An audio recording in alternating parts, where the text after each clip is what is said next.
देश न्यूज में आपका स्वागत है। मैं हूं आपके साथ धर्मिष्ठा और आप देख रहे हैं हमारा खास कार्यक्रम चक्कर राजनीति का। भारतीय जनता पार्टी 2024 के लोकसभा चुनाव के लिए उम्मीदवारों की पहली लिस्ट आज जारी कर सकती है। सूत्रों के मुताबिक लिस्ट में प्रधानमंत्री नरेंद्र मोदी, गृह मंत्री अमित शाह, रक्षा मंत्री राजनाथ सिंह सहित करीब 155 लोगों के नाम शामिल होने की चर्चा है। प्रधानमंत्री मोदी को वाराणसी, अमित शाह को गांधीनगर, राजनाथ सिंह को लखनऊ, स्मृति ईरानी को अमेठी, धर्मेंद्र प्रधान को ओडिशा के संबलपुर, ज्योतिरादित्य सिंधिया को ग्वालियर या गुना शिवपुरी, शिवराज सिंह चौहान को भोपाल या विदिशा और संबित पात्रा को ओडिशा के पुरी से टिकट दिया जा सकता है। इनके अलावा भिवानी, बल्लभगढ़ से भूपेंद्र यादव, डिब्रूगढ़ से सर्बानंद सोनोवाल, राजौरी अनंतनाग से रविंद्र रैना, कोटा से ओम बिरला, नॉर्थ ईस्ट से दिल्ली से मनोज तिवारी, पश्चिम दिल्ली से परवेश वर्मा और आसनसोल से भोजपुरी सिंगर और एक्टर पवन सिंह को चुनावी मैदान में उतारा जा सकता है। दिल्ली में 29 फरवरी को भाजपा मुख्यालय में केंद्रीय चुनाव कमेटी सीईसी की बैठक हुई थी। इसमें 17 राज्यों की 155 लोकसभा सीटों पर देर रात 11 बजे से लेकर सुबह 3:15 तक करीब 4 घंटे तक मंथन हुआ और इस बैठक में प्रधानमंत्री मोदी, अमित शाह, राजनाथ सिंह के अलावा भाजपा शासित राज्यों के सीएम भी मौजूद रहे। चुनाव समिति की हुई मीटिंग में एनडीए के सहयोगी दलों के साथ सीट शेयरिंग पर भी चर्चा हुई। सूत्रों के मुताबिक उत्तर प्रदेश की 80 लोकसभा सीटों में से भाजपा अपना दल, आरजेडी और अन्य पार्टियों को 6 सीटें दे सकती है। अपना दल को मिर्जापुर और रॉबर्ट्सगंज, जबकि आरएलडी को बिजनौर, बागपत सीट मिल सकती है। इसके अलावा झारखंड की 14 लोकसभा सीटों में से एजेएसयू के लिए एकमात्र गिरिडीह सीट छोड़ेगी। असम की 14 लोकसभा सीटों पर भाजपा का सहयोगी दलों से समझौता हो चुका है। भाजपा असम में 11 सीटों पर चुनाव लड़ेगी, जबकि 2 सीटों पर असम गण परिषद एजीपी और 1 सीट पर United People's Party Liberal UPPL उम्मीदवार उतारेगी। एजीपी बारपेटा और दुबरी तो यूपीपीएल कोकराझारा से कैंडिडेट उतारेगी। प्रधानमंत्री नरेंद्र मोदी ने पार्टी कार्यकर्ताओं से कहा कि वे भाजपा के लिए 370 और एनडीए के लिए 400 प्लस सीटों की तैयारी के साथ काम करें। इसे लेकर पुराने सहयोगियों को साधने पर भी मीटिंग में चर्चा हुई। इसके लिए पंजाब के पुराने सहयोगी अकाली दल, आंध्र प्रदेश में टीडीपी और जनसेना, तमिलनाडु में एआईएडीएमके और फिर से एनडीए में लाने पर बातचीत हुई। इन राज्यों की सीटों को फिलहाल होल्ड पर रखा गया है। अगर गठबंधन पर बात बनी तो पार्टी उसी आधार पर सीटों का बंटवारा करेगी, वरना अकेले मैदान में उतारेगी। इस बार भाजपा लोकसभा चुनाव में सबसे ज्यादा महिला प्रत्याशी उतारने की तैयारी में भी है। पार्टी के कोर ग्रुप की बैठक में इस पर भी सहमति बनी। बैठक में केंद्रीय मंत्री निर्मला सीतारमण, स्मृति ईरानी सहित रिकॉर्ड संख्या में महिलाओं को कहां से उतारा जाए, इस पर भी मंथन हुआ। एक वरिष्ठ नेता ने बताया कि इस बार महिला प्रत्याशियों की संख्या पिछली बार से 33% ज्यादा होगी। 2019 में 53 महिलाएं भाजपा के टिकट पर लोकसभा चुनाव में उतरी थी। 33% ज्यादा के हिसाब से 70 महिलाओं को टिकट मिल सकता है और इससे पहले कोर ग्रुप की बैठक में 23 राज्यों के संभावित प्रत्याशियों की सूची रखी गई। नए चेहरों पर भी चर्चा हुई। लोकसभा चुनाव को लेकर बीजेपी जल्द ही अपने प्रत्याशियों की पहली लिस्ट जारी कर सकती है। इसे लेकर पार्टी की केंद्रीय चुनाव समिति की बैठक में लंबा मंथन चला। बैठक के दौरान मध्य प्रदेश की भी सभी 29 सीटों को लेकर चर्चा की गई। सूत्रों ने बताया कि बीजेपी की पहली लिस्ट में 100 से 125 सीटों के लिए नामों का ऐलान हो सकता है, जिसमें मध्य प्रदेश की 29 में से 28 सीटों पर प्रत्याशियों की घोषणा की जा सकती है। बीजेपी की पहली लिस्ट संभवतः शुक्रवार को जारी होने की संभावना है। बैठक में प्रधानमंत्री नरेंद्र मोदी, बीजेपी अध्यक्ष जेपी नड्डा, गृह मंत्री अमित शाह सहित बाकी सभी राज्यों के सीएम और कई बड़े नेता शामिल हुए। मध्य प्रदेश के सीएम डॉक्टर मोहन यादव, प्रदेश बीजेपी अध्यक्ष वीडी शर्मा, कैबिनेट मंत्री प्रहलाद पटेल और पूर्व सीएम शिवराज सिंह चौहान भी बैठक में मौजूद रहे। बताया जा रहा है कि केंद्रीय चुनाव समिति की बैठक से पहले पीएम आवास पर प्रधानमंत्री नरेंद्र मोदी, केंद्रीय गृह मंत्री अमित शाह और जेपी नड्डा के बीच लंबी बैठक हुई। मध्य प्रदेश की 29 लोकसभा सीटों पर दावेदारों के पैनल तैयार हो चुके हैं और कुछ सीटों पर सिंगल नाम भी है। विदिशा सीट पर पूर्व मुख्यमंत्री शिवराज सिंह चौहान और भोपाल सीट से पूर्व महापौर आलोक शर्मा का नाम सबसे आगे है। बीजेपी सूत्रों का कहना है कि दिल्ली में करीब 2.5 घंटे तक चली बैठक में जिन नामों पर सहमति बन गई है, उनका टिकट केंद्रीय चुनाव समिति सीईसी की हरी झंडी के बाद घोषित कर दिया जाएगा। ग्वालियर सीट से केंद्रीय मंत्री ज्योतिरादित्य सिंधिया को उतारा जा सकता है। यदि किसी एक सीट से महाराष्ट्रीयन ब्राह्मण को टिकट देना तय किया जाता है तो ग्वालियर से यशवंत इंद्रापुरकर को उतारा जाएगा। ऐसे में सिंधिया को उनकी परंपरागत सीट गुना और शिवपुरी से मैदान में उतारा जाने की संभावना है। इसी तरह इंदौर से वर्तमान सांसद शंकर लालवानी को भी रिपीट किए जाने की सहमति बन गई है। हालांकि अधिकतर सीटों पर नए चेहरे ही मैदान में उतारे जाएंगे और सूत्रों की माने तो भाजपा ने प्रदेश की 29 लोकसभा सीटों को 2 हिस्सों में बांटा है। पहली श्रेणी में उन सीटों को शामिल किया गया है जिनको भाजपा के सर्वे में सुरक्षित माना गया है। इनमें भोपाल, इंदौर, जबलपुर, ग्वालियर, विदिशा, दमोह, सतना, सागर, मुरैना, बालाघाट, सीधी, खरगोन, होशंगाबाद, देवास, खजुराहो और बैतूल सीट शामिल है। दूसरी श्रेणी में वे सीटें हैं जहां चुनाव चिन्ह के साथ उम्मीदवारों का चेहरा भी मायने रखता है। इसमें गुना, मंदसौर, रतलाम, धार, खंडवा, मंडला, उज्जैन, राजगढ़, शहडोल, भिंड, रीवा, टीकमगढ़ और छिंदवाड़ा सीट है। इनमें से सिर्फ छिंदवाड़ा सीट ऐसी है जो 2019 में भाजपा हार गई थी। फिलहाल मध्य प्रदेश की 29 लोकसभा सीटों में से 28 पर भाजपा का ही कब्जा है और सूत्रों की माने तो भाजपा इन 28 में से 21 सांसदों के टिकट काट सकती है। बीजेपी ने अपने 7 सांसदों को विधानसभा चुनाव में उतारा था। इनमें से 5 सांसद जीते थे जबकि 2 को हार का सामना करना पड़ा था। इन 7 सीटों पर पार्टी नए उम्मीदवार उतार सकती है। इनके अलावा 14 और सांसदों के टिकट बदले जा सकते हैं। इससे पहले सोमवार और मंगलवार को मध्य प्रदेश की 23 लोकसभा सीटों पर रायशुमारी कराई गई। भोपाल में प्रदेश की कोर कमेटी और प्रदेश चुनाव समिति की बैठक में रायशुमारी के दौरान सामने आए नामों का मेरिट के आधार पर पैनल बनाया गया। प्रदेश स्तर पर बनाए गए पैनल में दिल्ली में जेपी नड्डा और अमित शाह के साथ चर्चा हुई। उस पैनल में मुरैना सीट से सांसद रहे नरेंद्र सिंह तोमर अब दिमनी सीट से विधायक बन चुके हैं। फिलहाल विधानसभा अध्यक्ष है, ऐसे में इस सीट पर उनको दोबारा उतारने की संभावना कम ही नजर आती है। यहाँ पर पैनल में है नरोत्तम मिश्रा, रणवीर सिंह रावत, भारत सिंह कुशवाहा, नरेंद्र सिंह तोमर का भी नाम रायशुमारी में आने के बाद पैनल में शामिल किया गया। भिंड की बात करें, इस सीट से वर्तमान सांसद संध्या राय की परफॉर्मेंस ठीक होने के चलते उन्हें बदला जा सकता है। पैनल में लाल सिंह आर्य, रणवीर जाटव, इमरती देवी और संध्या राय का नाम भी शामिल है। ग्वालियर सीट की बात करें तो इस सीट से वर्तमान सांसद विवेक नारायण शेजवलकर राष्ट्रीय स्वयंसेवक संघ के कोटे से हैं। परफॉर्मेंस ठीक न होने के चलते इनकी जगह नया चेहरा उतारा जा सकता है और पैनल में फिलहाल जयभान पवैया, नरोत्तम मिश्रा, ज्योतिरादित्य सिंधिया और यशवंत इंद्रापुरकर का नाम सामने आया है।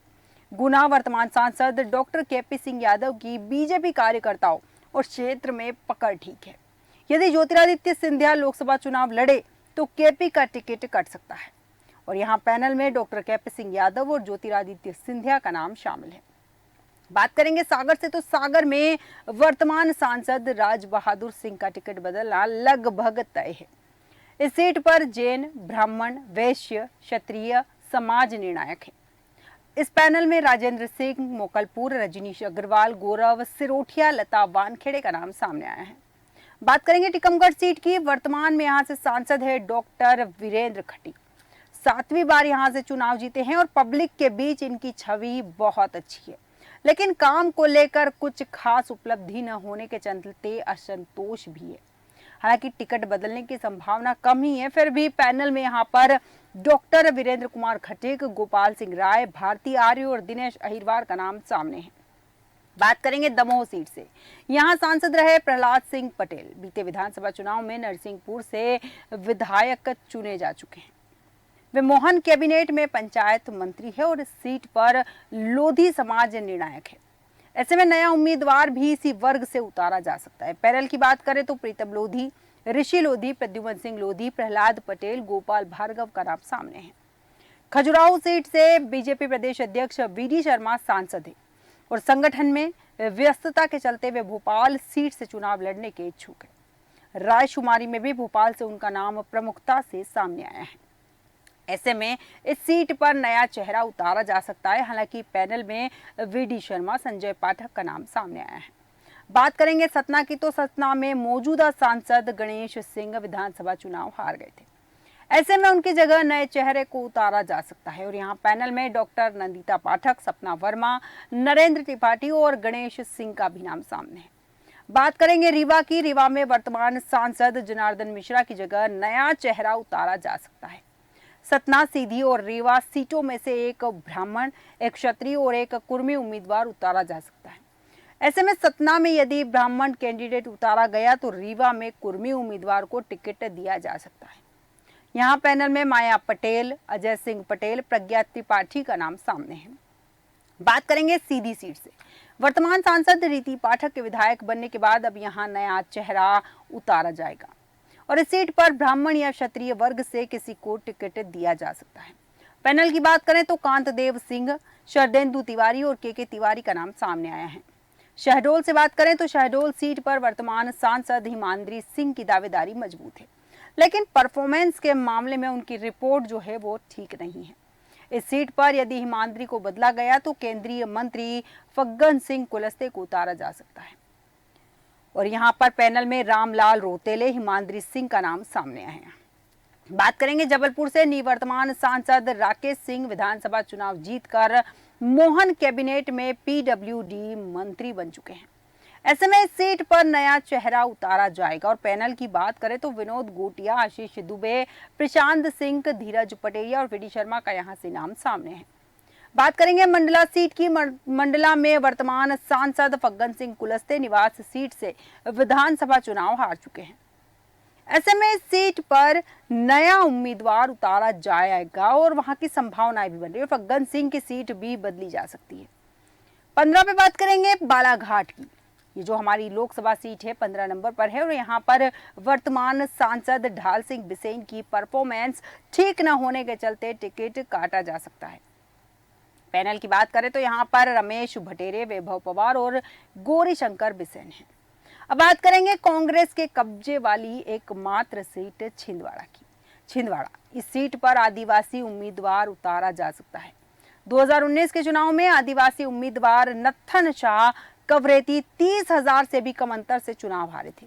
बीजेपी ने यदि नत्थन की बजाय दूसरे आदिवासी चेहरे पर दाव लगाया तो फग्गन सिंह कुलस्ते को छिंदवाड़ा से लड़ाया जा सकता है। पैनल में नत्थन शाह कवरेती और उत्तम ठाकुर, बंटी शाहू का नाम भी सामने आए हैं। बात करेंगे होशंगाबाद की। होशंगाबाद सीट से वर्तमान सांसद राव उदय प्रताप सिंह विधायक चुने जा चुके हैं। वर्तमान में वे मध्य प्रदेश सरकार में परिवहन और स्कूल शिक्षा मंत्री है। ऐसे में यहाँ नए चेहरे को उतारा जा सकता है। संघ की ओर से राज्यसभा सांसद सुरेश सोनी भी टिकट की पैरवी कर रहे हैं और पैनल की बात करें तो दर्शन सिंह, साधना स्थापक भारत सिंह का नाम सामने आया है। विदिशा की अगर बात करें तो वर्तमान सांसद रमाकांत भार्गव का टिकट बदलना लगभग तय माना जा रहा है। पूर्व सीएम शिवराज सिंह चौहान की यह परंपरागत सीट रही है। ऐसे में उन्हें यहां से लोकसभा प्रत्याशी बनाया जा सकता है। पैनल की बात करें तो शिवराज सिंह चौहान, श्याम सुंदर शर्मा और रामपाल सिंह का यहां से नाम सामने आया है। बात करेंगे भोपाल की, तो भोपाल में वर्तमान सांसद प्रज्ञा सिंह ठाकुर का बदला जाना लगभग तय है। ऐसे में उनकी जगह नया चेहरा उतारा जाना है। भोपाल सीट से केंद्रीय नेता को भी उतारा जा सकता है। बीजेपी प्रदेश अध्यक्ष वीडी शर्मा भी अपनी सीट बदलकर भोपाल से लड़ने के इच्छुक हैं। यहाँ के पैनल की बात करें तो शिवराज सिंह चौहान, वीडी शर्मा, रावेश्वर शर्मा और आलोक शर्मा का नाम सामने है। बात करेंगे राजगढ़ की, तो राजगढ़ सांसद रोडमल नागर की जगह नया चेहरा उतारा जा सकता है। इस सीट पर कई कद्दावर नेता टिकट मांग रहे हैं।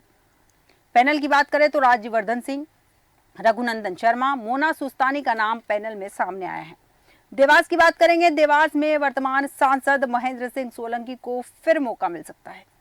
हालांकि विधानसभा चुनाव में चुके कई नेता यहां दावेदारी कर रहे हैं और पैनल की बात करें तो यहां महेंद्र सिंह सोलंकी और राजेंद्र वर्मा का नाम सामने आया है।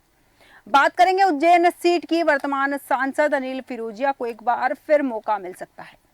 हालांकि इस सीट पर कई दूसरे नेता भी दावेदारी ठोक रहे हैं। पैनल की बात करें तो अनिल फिरोजिया, सत्यनारायण खोईवाल का नाम यहां सामने आ रहा है। मंदसौर वर्तमान सांसद सुधीर गुप्ता की जगह नया चेहरा उतारा जा सकता है।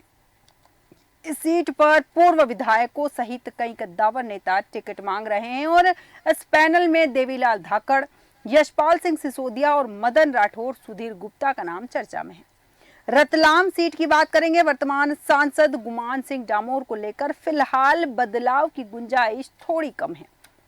कांग्रेस का इस सीट पर खासा प्रभाव है। ऐसे में इस सीट पर पार्टी कई अन्य विकल्पों पर भी विचार कर सकती है। और पैनल की बात करें तो गुमान सिंह डामोर के अलावा दिलीप मकवाना और भानु भूरिया का नाम भी चर्चा में है। बात करेंगे धार सीट की तो वर्तमान सांसद छत्तर सिंह दरबार की जगह नया चेहरा उतारा जा सकता है और इस सीट पर कई आदिवासी नेता टिकट की लोम्बिंग में लगे हुए हैं। पैनल की बात करें तो छत्तर सिंह दरबार, रंजना बघेल और जयदीप पटेल का नाम चर्चा में है। इंदौर सीट की बात करेंगे। यहां से शंकर लालवानी सीधी समाज से के इकलौते सांसद हैं। ऐसे में इन्हें फिर मौका मिल सकता है। हालांकि इस सीट पर टिकट के लिए कई सीनियर लीडर पैरवी कर रहे हैं। पैनल में जीतू जिराती, पुष्यमित्र भार्गव और शंकर लालवानी, रमेश मेंदोला और गौरव रणदीवे शामिल हैं। खरगोन लोकसभा सीट की बात करेंगे। वर्तमान सांसद गजेंद्र सिंह पटेल को बदलने पर विचार हो रहा है और इस सीट पर संघ की पसंद से उम्मीदवार तय किया जा सकता है। पैनल की बात करें तो गजेंद्र सिंह पटेल, सुमेर सिंह सोलंकी, अमृता सोलंकी के नाम सामने आए हैं। खंडवा वर्तमान सांसद ज्ञानेश्वर पाटिल की जगह नया चेहरा उतारा जा सकता है। बीजेपी के कई पूर्व विधायक और नेता पाटिल के विरोध में हैं। ऐसे में नया चेहरा दिया जा सकता है। पैनल के अंदर ज्ञानेश्वर पाटिल, नरेंद्र सिंह तोमर, राजेंद्र सिंह राठौड़ और अर्चना चिटनिस का नाम सामने आया है।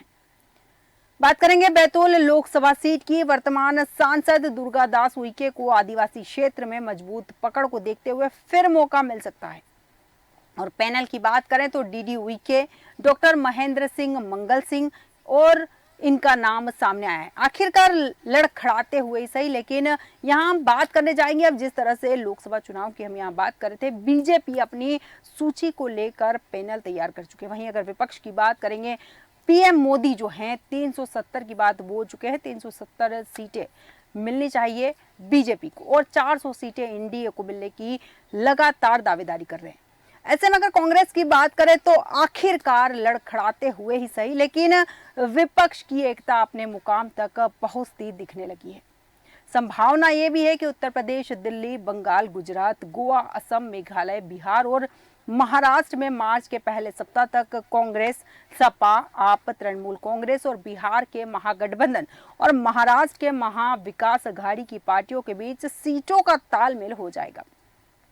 पिछले 2 लोकसभा चुनाव के लिहाज से देखें तो इस बार ये एक नई बात होगी। भाजपा के खिलाफ विपक्ष की एकता का सूचकांक 2014 और 2019 में 0 था। इस बार वह कम से कम 0 तो नहीं होगा। प्रश्न यह है कि इस विपक्षी एकता की संरचना और राजनीतिक मर्म की समझ किस तरह बनानी चाहिए। क्या विपक्ष उस आश्वासन पर खरा उतर रहा है जो उसने करीब साल सवा साल पहले देश की जनता को दिया था? राहुल गांधी अपनी पहली भारत जोड़ो यात्रा करते हुए बार बार कहते थे कि हम विपक्ष के साथ मिलकर भाजपा को हराएंगे। नीतीश कुमार का कहना था कि उनकी दिलचस्पी तो केवल विपक्ष की एकता में है। मेरा आकलन ये है कि गठबंधन तो हुआ है और बचा कुचा भी हो जाएगा, लेकिन ये आधा अधूरा और खींचतान कर किया गया है। इसने मुद्दों को आपस में गूंथ कर भाजपा द्वारा बनाई जा रही हवा के मुकाबले किसी समांतर हवा को बनाने की कोशिश तक नहीं की। विपक्ष ने सिर्फ अंक गणित तैयार किया है, केमिस्ट्री की तरफ उसकी निगाहें ही नहीं है। वह माहौल तैयार ही नहीं किया गया है जिसके जरिए सत्ता परिवर्तन की भावना मतदाताओं के बीच फैलती है। इस लिहाज से ये पैरों नहीं सिर के बल खड़ा गठजोड़ है। विपक्ष को इंडी गठबंधन नामक गठजोड़ घोषित करने के बाद सबसे पहला काम न्यूनतम साझा कार्यक्रम बनाने के रूप में अंजाम देना चाहिए था। सोनिया गांधी ने 9 मुद्दों को रेखांकित करके उसकी शुरुआत भी कर दी थी। इसके बाद क्षेत्रीय शक्तियों को उनके साथ अपने अपने स्थानीय मुद्दे जोड़ने पड़ते, लेकिन ये काम फटाफट न करके समय बर्बाद किया जाता रहा। शायद शुरू से ही विपक्ष के नेता सोच रहे थे कि सीटों का तालमेल करके ही वे अपने कर्तव्यों की इतिश्री कर लेंगे। यही कारण है कि आज विपक्ष के पास ऐसी कोई कहानी नहीं है जो वह देश की जनता को सुना सके। उसके पास मोदी सरकार के खिलाफ किसी भी मुद्दे पर जारी किया गया कोई श्वेत पत्र नहीं। जिसे वह सरकार की विफलताओं के प्रमाण के तौर पर पेश कर सके। इसका मतलब ये हुआ कि इंडी गठबंधन के उम्मीदवार चुनाव का पर्चा भरने के बाद मतदाताओं के पास महंगाई, बेरोजगारी, किसान आंदोलन, मोदी अदानी संबंध, भारत चीन सीमा विवाद और सांप्रदायिकता जैसे मुद्दों के साथ जाएंगे जरूर, लेकिन उनके पास देने के लिए कोई वैकल्पिक संदेश नहीं होगा। वे जनता को ये नहीं बता पाएंगे कि अगर सरकार रोजगार नहीं दे सकती तो वे किस तरह नौकरियों और रोजगार का बंदोबस्त करेंगे। वे मतदाताओं को ये भरोसा नहीं दे पाएंगे कि अगर सरकार महंगाई कम नहीं कर पाई है तो उनके पास जरूरी चीजों के दामों का उचित प्रबंधन करने का क्या बंदोबस्त होगा। वे ऐसा कोई दावा नहीं कर पाएंगे कि अगर सरकार किसानों को फसलों के लाभकारी मूल्य मुहैया कराने के वायदे से मुकर रही है तो वो कैसे, कितने समय में किसानों की ये मांग पूरी कर देंगे। विपक्ष ने दरअसल किसी वैकल्पिक नक्शे को पेश करने में दिमाग ही नहीं खपाया। जब किसानों ने दिल्ली मार्च शुरू किया तो विपक्षी नेता उसके बारे में बोलने लगे। जब लखनऊ में प्रश्न पत्र लीक हुए तो रोजगार पर कुछ कहना शुरू कर दिया। महंगाई का आंकड़ा आया तो सरकार की निंदा कर दी। अडानी पर विदेशों से किसी तथ्य की आमद हुई तो क्रोनी कैपिटलिज्म पर बयान जारी कर दिया। लेकिन अगर वे सुव्यवस्थित तरीके से काम करते तो सभी जरूरी मुद्दों पर अपनी समांतर कार्य योजना पेश करते। ये काम एक दिन में नहीं हो सकता था। मतदाताओं को ये पता नहीं है कि अगर वे मोदी सरकार को हटाने के बारे में सोचे भी तो जो नई सरकार उसकी जगह आएगी उससे उन्हें क्या अपेक्षा करनी चाहिए। ऐसा लगता है कि विपक्ष सरकार के खिलाफ किसी बहुत बड़ी एंटी इनकम्बेंसी की उम्मीद में है। लेकिन क्या ऐसी कोई सरकार विरोधी आंधी चल रही है? विपक्ष के प्रति खासी हमदर्दी रखने वाले समीक्षक भी ऐसी किसी आंधी को नहीं देख पा रहे।